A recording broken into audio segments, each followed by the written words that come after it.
2020 সালের শুরুতেই করোনা ভাইরাসের ভয়াবহ রূপ দেখেছিল বিশ্ব। 5 বছরের ব্যবধানে আবারও নতুন করে এর বিস্তার ঘটছে।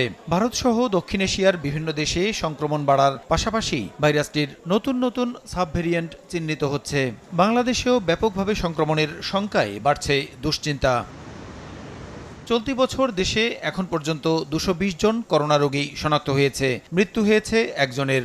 এমন পরিস্থিতিতে স্থল, নৌ এবং আন্তর্জাতিক বিমানবন্দরে স্ক্রিনিং সহ স্বাস্থ্য সুরক্ষায় সতর্কতামূলক নির্দেশনা দিয়েছে সরকার। এছাড়া বিনা প্রয়োজনে বিদেশ ভ্রমণ ত্যাগ ও মাস্ক পরা সহ বিভিন্ন পরামর্শ দিচ্ছে স্বাস্থ্য অধিদপ্তর। এদিকে বিভিন্ন মেডিকেল কলেজ ও জেলা হাসপাতালে করোনা পরীক্ষা করতে বৃহস্পতিবার থেকে শনাক্তকরণ কিট বিতরণ শুরু হয়েছে। জেলা পর্যায়ে বিতরণের পর বর্তমানে মাত্র 14 লাখ টিকা মজুত রয়েছে বলে জানান স্বাস্থ্য অধিদপ্তরের সংক্রামক রোগ নিয়ন্ত্রণ শাখার লাইন ডিরেক্টর। ঢাকা শহরের হসপিটালগুলো আর মেডিকেল কলেজ হসপিটালগুলো আরটিপিসিআর কিট দিচ্ছি। 17,20,000 টিকার মতো সারা সিভিল সার্জনে পাঠিয়ে দিচ্ছি।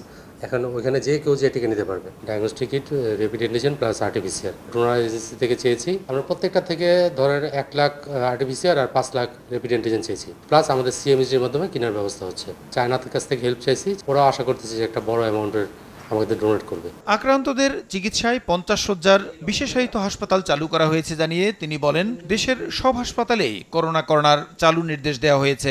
ডিএনসিতে 50 বেড কোভিডের জন্য আলাদা ডেডিকেট করে রেডি রাখা হয়েছে, ইনক্লুডিং 15 বেডের আইসিইউ। প্রতিটা মেডিকেল কলেজ, হাসপাতাল প্লাস ইনস্টিটিউটে আলাদা করে করোনার জন্য বেড ডেডিকেট করার জন্য বলা হয়েছে।